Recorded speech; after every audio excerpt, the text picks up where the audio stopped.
And it's Ken Kreitzer for CBSI Services with another edition of CBSI Talking Business, a chance to talk with professionals in digital marketing, customer service, insurance and banking, and business education.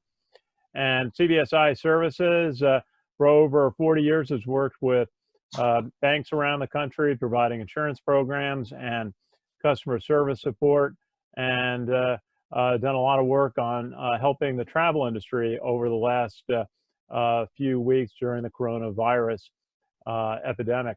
Now, today we're very pleased to talk with our friend Peter Blau, who wears a number of hats, and one is with customer growth, and another is with done a terrific job over recent years with what used to be the Direct Marketing Idea Exchange. We shortened the name to the Marketing Idea Exchange, and you've run some terrific events in New York City, bringing a lot of banking leaders and others in digital marketing to our events.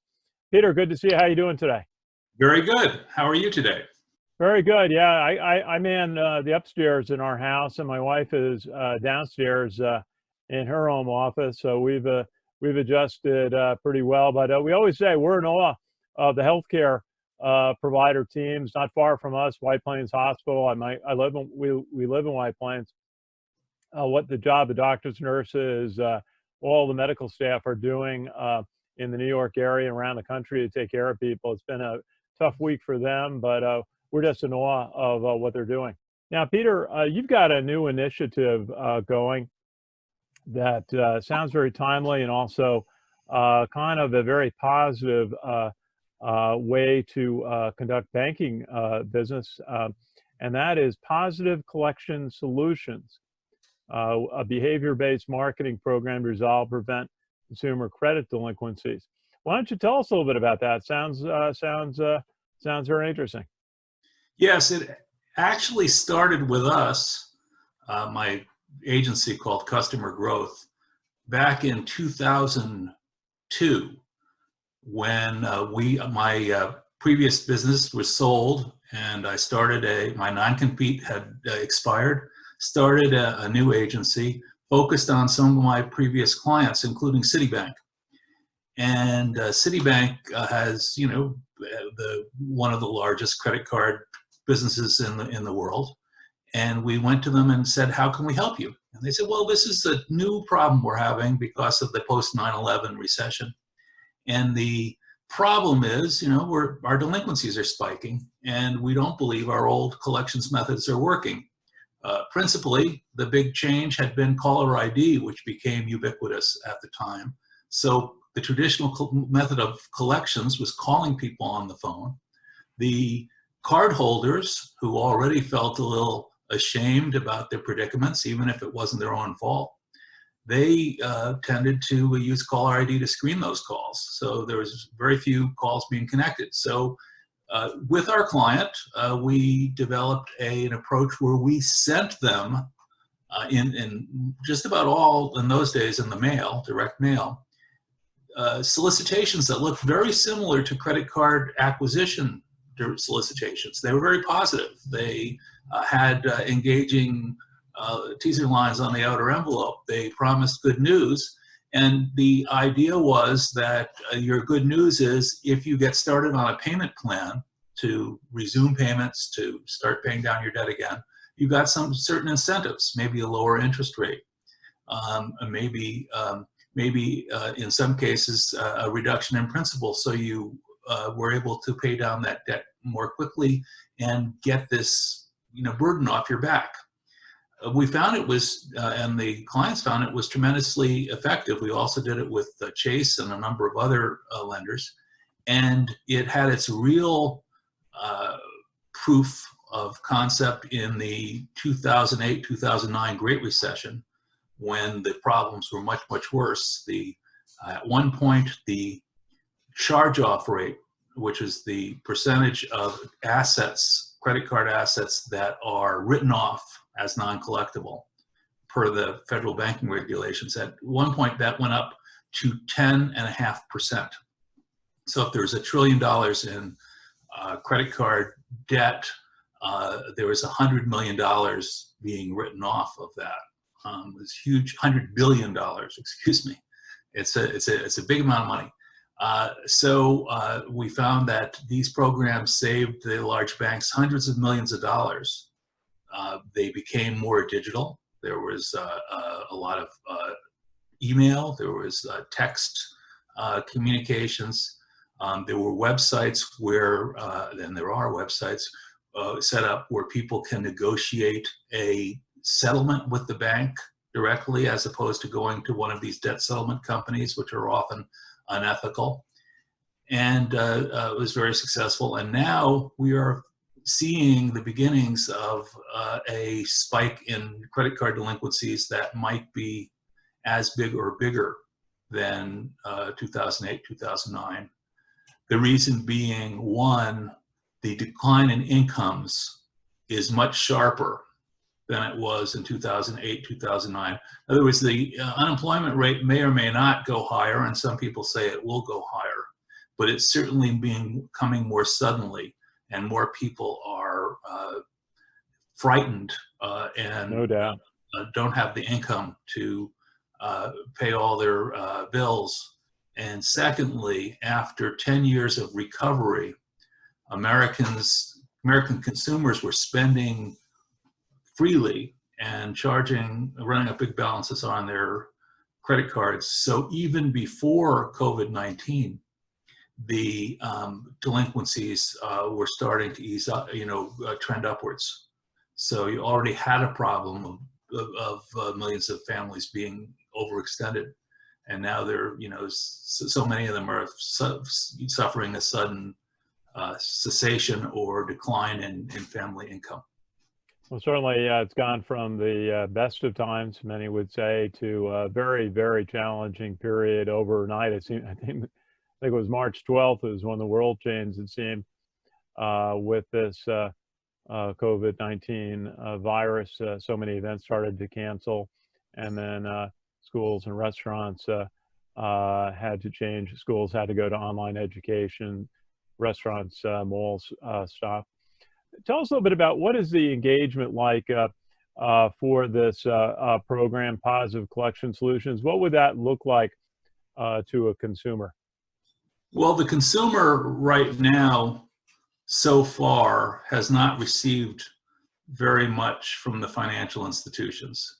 I think most of the issues, the customer interaction is from the customer side, inquiring, what can I do? The CARES Act has focused a lot of attention on mortgages, which is a big deal because for most families who own homes, that's the biggest single expense, and there's a specific solution set out for that.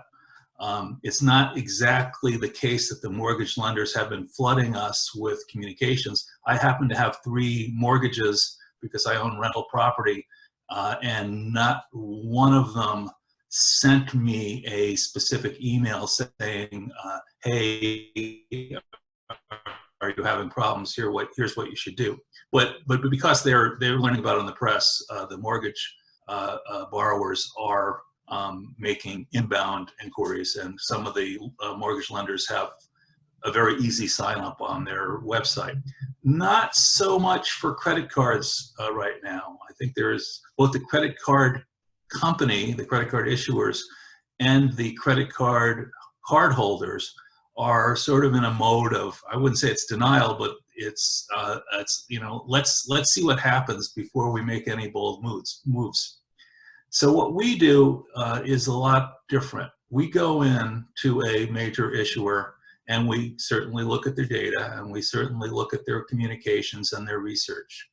But we have a collection of tactics that have proven to work with certain segments, and the segments are defined by how delinquent someone is, and also what's the risk profile, which is essentially what credit bureau information in terms of how much debt they have across all their relationships and payment problems in the past. So we can look at people based on risk and also whether or not they're delinquent. interestingly, a lot of people who are never delinquent still identify that they're going to have a problem themselves and ask for assistance. So there's a lot of people who are quite conscientious. And then getting back to how we do it. So we take this information and we customize programs for the 4 to 5 stages of delinquency. For example, pre-delinquent population that's at risk may receive some communications, and they could be email, they can be text, they can be postal mail, and they say, hey, you know, a lot of people are having problems right now. We'd like to help you before a problem becomes, you know, something really bad. Here is a website you can go to and register for, find out what solutions are appropriate for you and register for them. If someone is slightly delinquent, in other words, they've missed, maybe they're 15 days past due, maybe they're as much as 30 days past due, they might get a communication saying, here's a way you can either prevent or receive a waiver of a late fee, which no one wants, by enrolling in a program that will more actively remind you of your minimum payments and automatically take them from your, transfer them from your checking account. And if someone is in a situation where they can't afford those minimum payments, then there would be an option to discuss the various kinds of forbearances available for people whose income was reduced. And then it goes all the way down to the people who are very severely delinquent, approaching that time, which is 180 days, 6 months without a payment, where the government standards require that the debt be written off. And in that case, settlement offers are very effective. The problem with settlements is if you go to one of these settlement companies that advertises on television, they will encourage you to become more and more delinquent while paying a minimum affordable payment into their account that they bank for you if they don't steal it. And the idea is that by the time we go to the bank will be willing to accept cents on the dollar. What we do is we proactively promote a direct settlement with the bank for less of a discount on the debt. And we even have a program where someone can go online and make a blind bid on with the bank, and the bank will respond via this bot that they either accept or don't accept the offer, and the consumer is encouraged to make a higher offer until a settlement is reached. Peter, it's you brought back a comment that we were at a conference last year with the social media financial advisor Winnie Sun, and one of her major points in advising consumers, especially young consumers, was to have automatic payments set up on their credit cards to make at least a minimum due, if not pay off the account in full, as a great way to manage accounts and to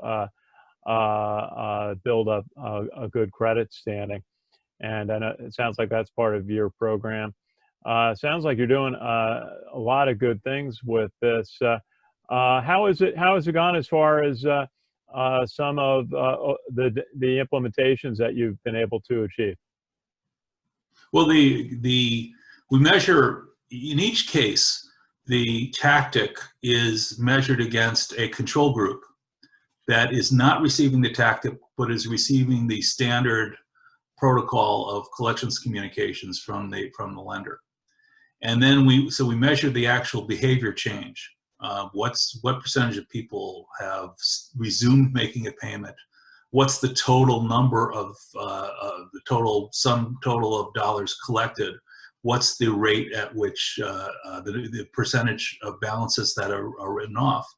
And we calculate along with our clients the return on investment. The return on investment is overwhelmingly positive.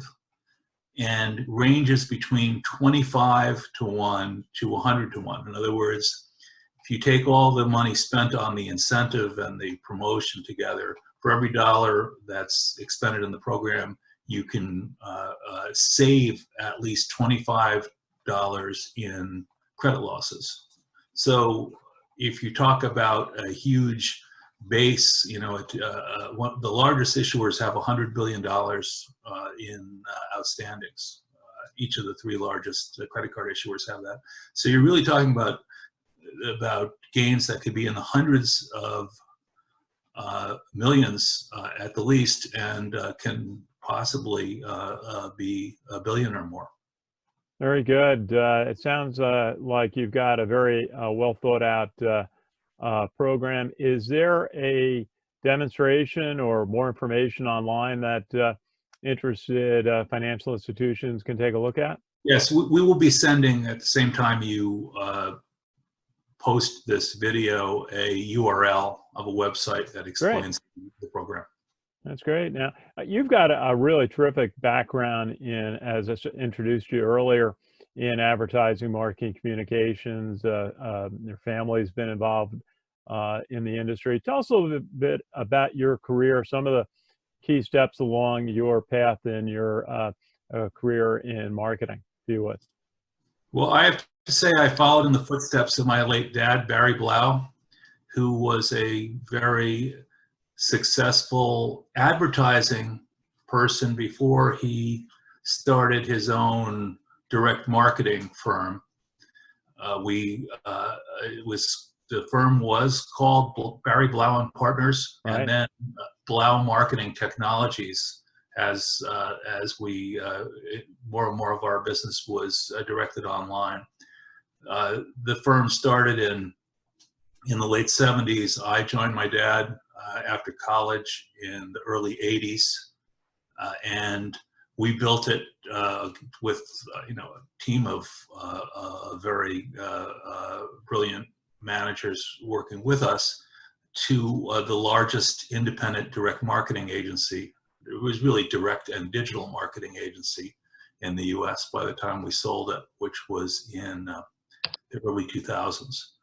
Very well-respected company. I know when I was getting out of college about the same time you did and starting in financial service marketing, Barry Blau Partners was a highly respected organization, often speaking at some of the conferences I had a chance to go to, and very highly respected.